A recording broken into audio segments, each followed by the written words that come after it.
The Springers go for the ultimate prize on the gridiron, a state championship. Welcome to Sports Wire. I'm Will Catterley. Regardless of what we do in life, we often come up with goals, and most of the time there are many reasons that we might fall short. For Highland Springs, their goal at the very beginning of the season was just one word: finish. And for the players and staff, you can understand why. After all, the Springers narrowly came up short the last few years trying to win the state title.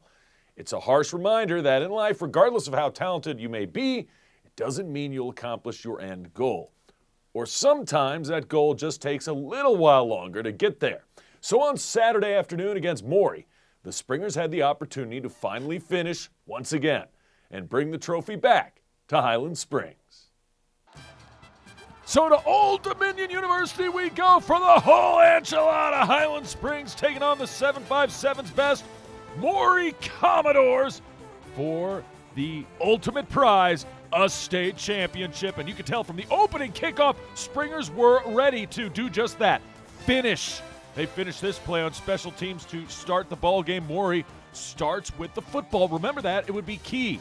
Now early on in the game, Commodores looked pretty good. Looked like they'd be a problem. The run up the middle, good for a first down. Number 13, Melvin Lowe. Gains about 20 there, but they ran too many of these passes. Short screens, and Johnny on the spot. Lance Nelson Jr. takes it all the way back, 66 yards for the touchdown. Maybe the biggest play of his career, and he's made many big ones. Maury, they would miss the extra point and be 6-0 Highland Springs. Ensuing drive, Maury on the move again, pass caught. Good for a first down. The Highland Springs defense, and this guy was excellent. Brennan Johnson, younger brother of Braylon Johnson, the linebacker, gets the pick. Highland Springs had more where that came from. Unfortunately for the Springers, on the RPO, fumbled the handoff. Maury gets the ball back. So Commodores avoid the turnover turning into points for Highland Springs, at least on that play. And the defense, though, just kept going to the football. I mean, just absolutely attacking it. Brennan, another tackle. He had double-digit tackles on the day to go along with his interception. He was key on the Springers D. You want more Brennan Johnson? You got him. A host of Springers there, Johnson included, played great at the linebacker position, as he has all year long. However, Commodores, late in the first quarter, get it going again on the ground. They had some success early. Would lead to this. Same drive, second quarter. Deep ball, caught for the touchdown. Commodores come fighting right back. Quarterback Mario Miller delivers, and he finds Joshua Powell for the long touchdown. They made their extra point, 7-6, Maury in front. But then Highland Springs started going with some option football. And Kmart, Christian Martin, did his thing on the ground.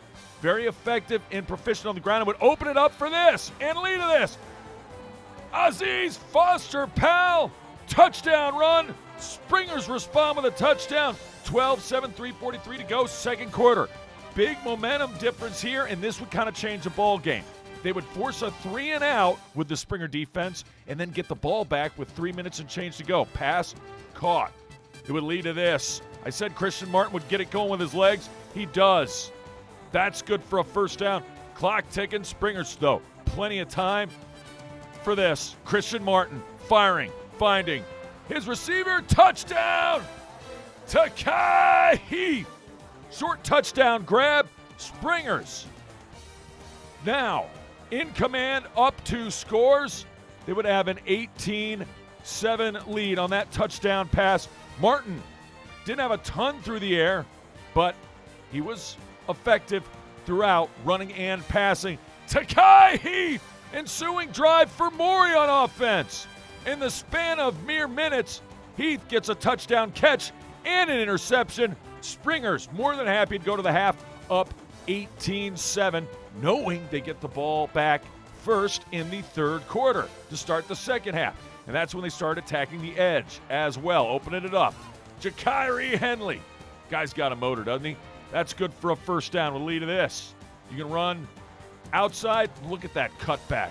Aziz Foster Powell's going to make somebody happy at the next level. He made the Springers happy all year long. Really his whole career here at Highland Springs. That's good. First down, lead to this. Watch what happens. Henley in at quarterback gets blasted at the goal line. And who's got it at the bottom of the pile? Could be a turnover. No!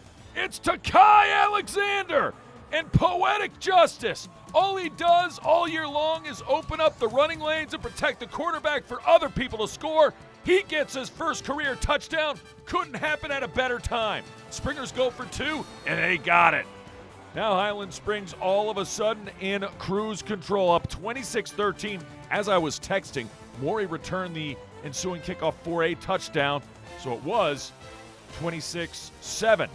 More Brennan Johnson, one of his double-digit tackles on the afternoon, and Maury trying to come back. Oh, my! Laying the lumber, taking him to the woodshed. It's Miles Green and company. Springers, fourth quarter. Looking, Karan Ferguson, end around. Whoa, I'm reversing field, there's nothing there. Karan Ferguson, make yourself a highlight reel you won't forget, young man. In states to the house. Touchdown, Highland Springs. The Springers outrushed Maury 238 to 114 yards. That was pivotal in this one. Maury would find a touchdown late on this touchdown reception. But as it turns out, the Commodores wanted no Maury of Highland Springs because the Springers get the ball back on the onside kick. Aziz Foster-Powell gets the first down to run out the clock, and it is official. The Springers began the season saying, we gotta finish, and finish they did as Highland Springs celebrates and let the celebration begin. Christian Martin, terrific in this one. Lauren Johnson, this one's special. He's got both of his sons on this team, and both of them get a state championship ring. He's brought to tears. Brennan is hoisted on the shoulders of his teammates. Highland Springs, a moment they will not soon forget. Your 2022 state champions, and they deserved it, and they go out in style. They bring it back to the 804. Highland Springs 33, Maury 19. It's sinking in right now.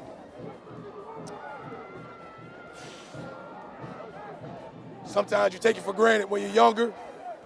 The more I coach, I'm appreciative of the kids and the community and how everybody works together. I'm just excited to be here, and I enjoy the opportunity as much as I possibly can.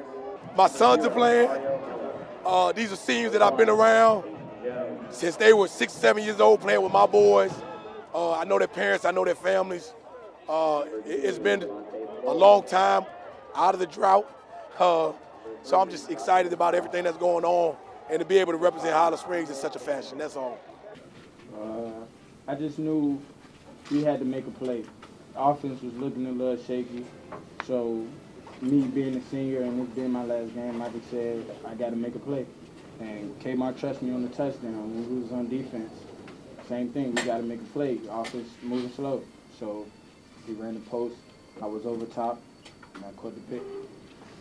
How does getting over the hump today kind of put your stamp on things, kind of all in the family? Really, I think just after that game, we sat back and just looked at the big picture, what we were doing wrong as a team and how we could be a better team.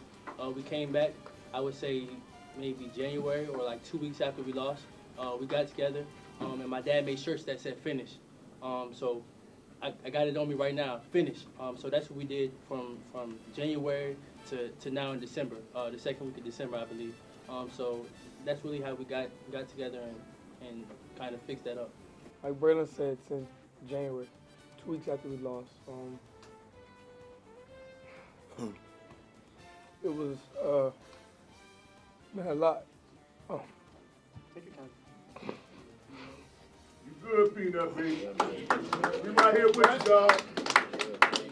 This is the 6th state championship in school history for the Springers, and under Coach Johnson, they've now won 5 of them. It's also Lauren's second team to go undefeated on their way to the title.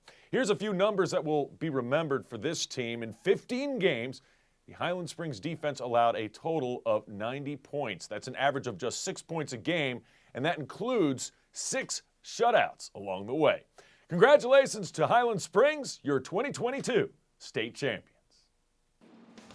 Meanwhile, Henrico County is hoping that the Henrico Sports and Events Center will be the gift that keeps on giving. This 185,000 square foot center will be the host of 12 basketball courts, 24 volleyball courts, just to name a few, and the future host of events and graduations, the whole kit and caboodle. Several dignitaries on hand to sign the giant steel beam that will be the centerpiece of the center being built.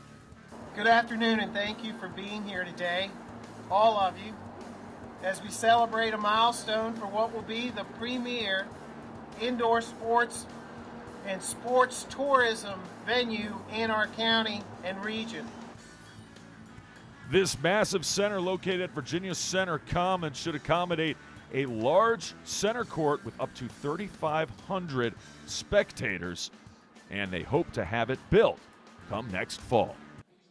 Meanwhile, Douglas Freeman was using the most popular sport in the world to get their Maverick students to celebrate their different cultures with their classmates while rooting on some of their home countries, and you guessed it, the World Cup. Hundreds of Maverick students have been watching the World Cup in the auditorium and showing pride for the nations that they support.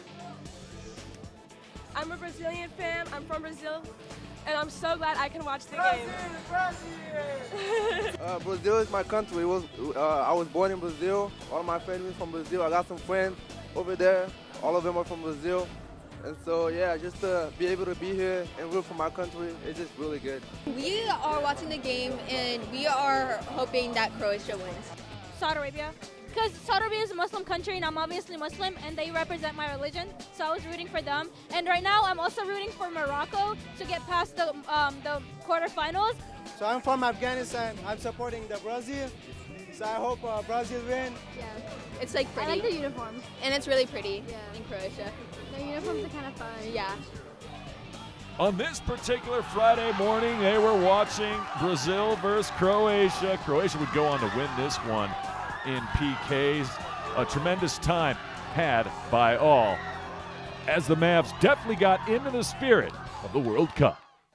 Well, it's a celebration of the best from the fall sports season when we come back. Highland Springs wasn't the only school to bring home a state title. We celebrate some other champions on the other side. Plus, every school here in Henrico had their signature moments from the fall sports season. We take a look back next. Todd's a great guy. I mean, look at him. What a sweetheart. Attaboy. Wait, Todd, what are you doing? How totally selfish and un-Todd-like of you. Come on, Todd. Come on, man. Welcome back to SportsWire. It was a banner year for Glen Allen boys volleyball. Much like the Springers football team, the Jaguars have become a dominant program in the sport. The Jags went into the state championship match against James River, looking for back-to-back state titles and back-to-back undefeated seasons. Set point, James River wins 25-23. So we go to the fifth and final set. This one to 15, but you gotta win by 2. Glen Allen took early advantage. It went back and forth. Dubkek with the point. Rapids not going away, not by a long shot. That kill is tried and true. Number 7 doing it, it's Turner Landrum. So 15-14 Glen Allen, but you gotta win by 2. This is match point. It goes off the deflection, and Glen Allen does it. It was 15-14, and that point gets them the championship. 16-14 in 5. It couldn't be closer. And the Jags, now 5 straight state championship appearances, and they win their 2nd straight state title, 3 sets to 2. But in states, they had some champions, and in some cases, back-to-back champs. Ellie Velasquez, this is her first championship state title in cross country, and she's only a sophomore, so she could have more to come. She finishes in first place with a time of 19 minutes and 16 seconds flat. Congrats to Velasquez and the Jags for the girls' individual first place title. On the guys' side, Glen Allen does it again. It's a repeat. Back-to-back state championships. They had a couple runners inside the top 10, including Carson Rackley, who finished 4th overall, Eric Fagan at number 7, and Glen Allen takes first place, beating 2nd place Clover Hill and 3rd place Deep Run Wildcats. Speaking of Deep Run, Sydney Walters finished 2nd place to Ellie Velasquez in the regional meet. She finishes 2nd place again in the state meet. More than solid, spectacular year for Sydney Walters. And Sydney Walters helped lead the way to a Deep Run Girls Team Championship in cross country. 2nd place, Glen Allen. So great job by both Glen Allen and Deep Run, bringing home multiple championships from cross country at the state level. Well, every year is a chance for a new start. That could especially be said for Tucker, who had a brand new football stadium. That means 2 things. 1, a chance for their first home victory in football, but also their first field hockey goal and win as well. Both came just days apart, as soon as the season started. Hey ladies, well, it's not going to be the Tucker football team action taking the field first. That honor's bestowed to these ladies. That's right, Tucker field hockey already in regular season action. First game regular season against Hermitage. Chance for Tucker early on at Fred W. Wells Stadium. First field hockey game ever played on this brand new turf. And the Tigers were in dominant fashion. They can't lose their home opener. First quarter, she shoots, she scores! Goal! And it'll go down in history as Anastasia puts the biscuit in the basket and will forever be known as the first field hockey player to score a goal at the brand new stadium. And yeah, that ball is going to go into the Tucker Hall of Fame. Tigers win their home opener. 4-0 is your final. Tigers get the ball back. Maybe on this play, they can get the score. What a great redeeming catch by number 3 wide receiver, diving for it. They say, yes, he caught it. And then it would lead to this. Running to the left side. Good gain inside the 10. But Tucker on 4th down. The pass would be caught, but short of the yard to gain. And the Tigers turn it over. Just mere minutes remaining. All Carolina has to do is round the clock, but they drop the football. Somewhere along the lines, they fumble it. Tucker recovers it at the 1. 28 seconds left. Tigers, can they get in the end zone? Yes, they do. Touchdown, Tucker. Touchdown, Tigers. And they literally, to borrow a pun, pull victory from the jaws of defeat. 14-13 your final. The Tigers won their home opener. The Henrico Warriors were looking to do the same against Atlee. And then Macon going to make it happen with this man, Calvin Sanders. 36 yards. We see ya. Touchdown Henrico, his 2nd rushing touchdown of the evening. And all of a sudden, Henrico back on top with a 12-10 lead. They would go for 2, would not make it. And then, he dropped the rock. Bad snap on an ensuing possession. Henrico recovers deep in Atlee territory. It would lead to this. Macon, where is he? Did he hand it off? No, I don't know where he is. Atlee doesn't know where he is. Well, that's because he's already in the end zone. Sorry, folks. Missed that one. Happens. First game of the new year for me, too. Touchdown, either way, Macon. And it's 19-10. Henrico up 2 scores. Atlee would not go away, however. The run game got going in the second half. Not so much in the first, but in the second it would work. And then a nice little play-action pass right here. Touchdown, Atlee. Scott Holmes from about 10 yards out. 19-17. 4th quarter. Atlee on the move. Last chance. It's intercepted. Intercepted by Henrico. Ernest Jarrett in earnest just takes it away, and the Warriors come out and play. They really played some great defense down the stretch. 19-17 the final. We continue our celebration of the fall sports season when we come back with, well, the comebacks. Both Varina and Hermitage had some great ones in football. while Deep Run and Godwin had field hockey thrillers. That's straight ahead.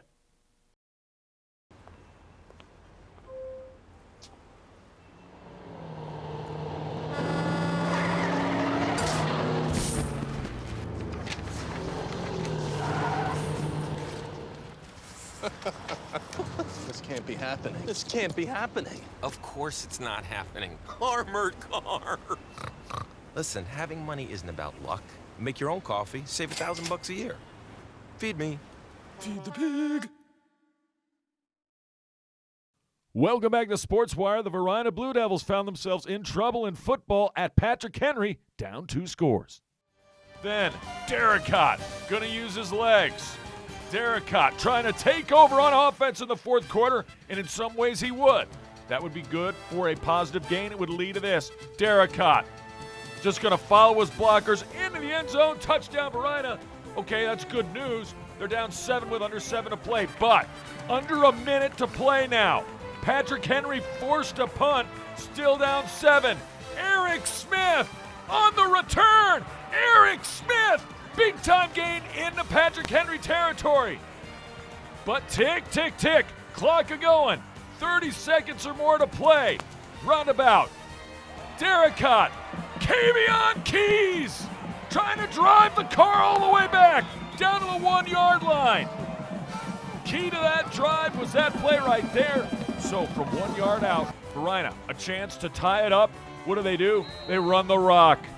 And who else is second touchdown of the night? Tamon Brown, 21 all. We go to overtime. Both teams get the ball at the opponent's 10-yard line. Patrick Henry fumbles the ball. Varina recovers. Referees blew the whistle early, said Patrick Henry recovered. You know what? Sometimes, though, folks, that was a wrong call, but ball don't lie.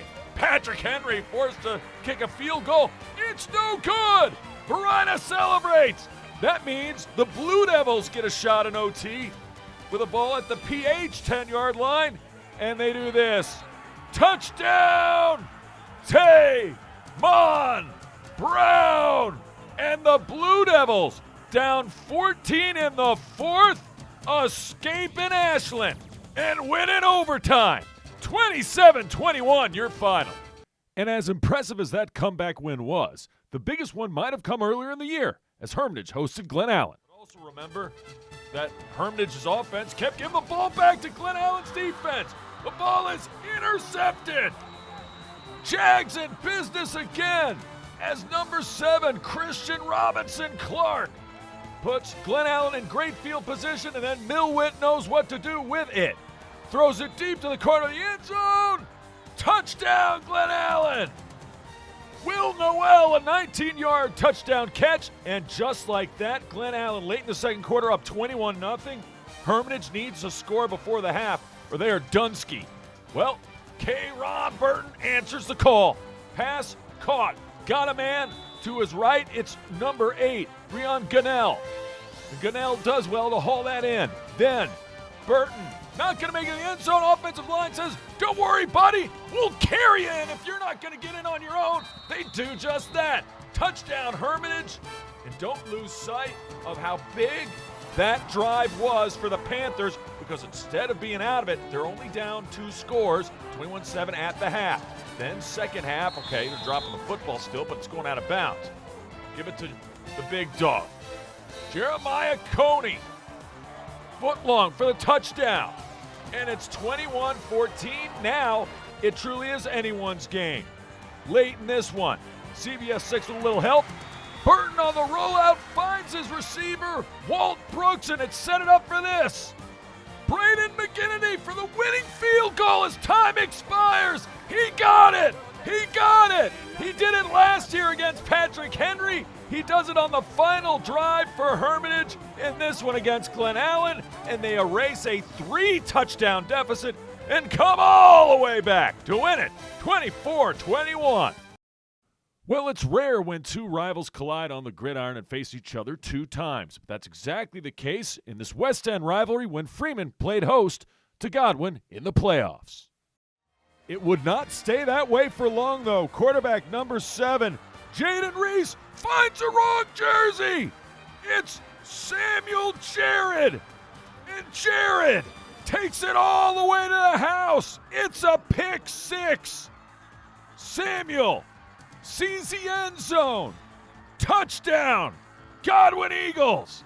Fly, Eagles, fly. Big time takeaway. Leads to big time points. 10-7 with 10:54 to go in the second. How would the Mavs respond? Godwin been playing really good run defense as of late, but this offensive line for Freeman has been better than they've seen in the last few weeks. Number 21, it's Kevin China again. He had a big night. Look at big old 53 leading the way. China doing the rest. China breaking tackles down to the 5-yard line. First and goal, Freeman. It would lead to this. Mavs trying to punch it in and regain the lead. Kevin China goes left side, finds the end zone, touchdown Mavs. And back and forth we go in this West End rivalry. Win or go home, Freeman back up on top. Now 14-10. Godwin looking for something before the end of the half. And the Freeman defense comes up with an interception of their own.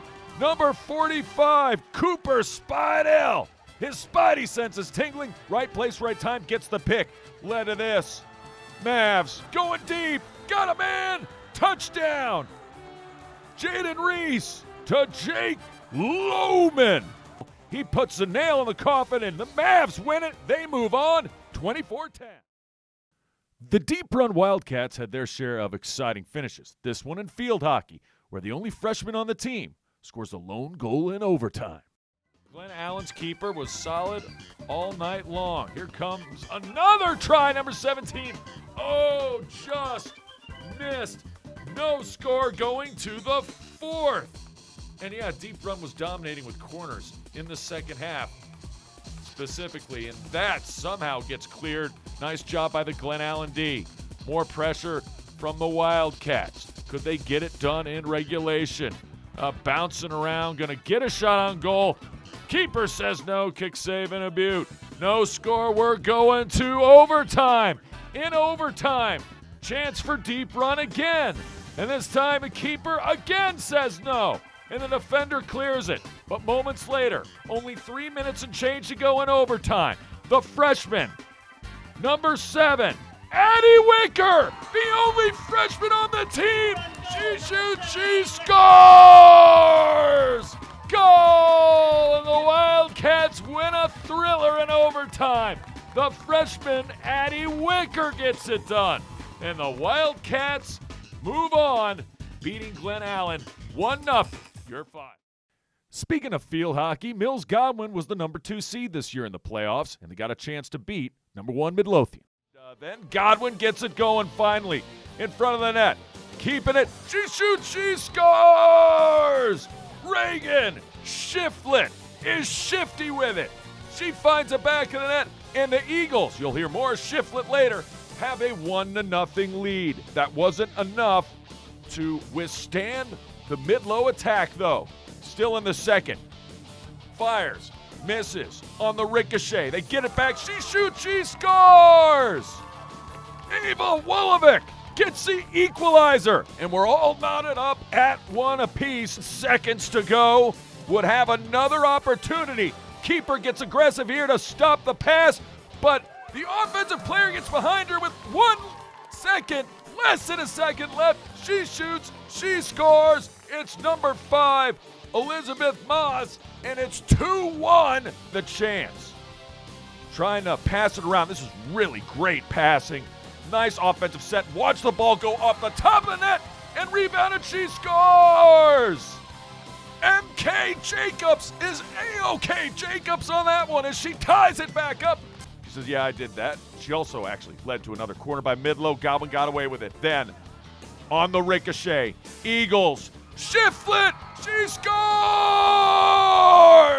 Godwin gets the win, and they're going to go into the playoffs with some huge momentum. Shiflett, 2 goals in the game.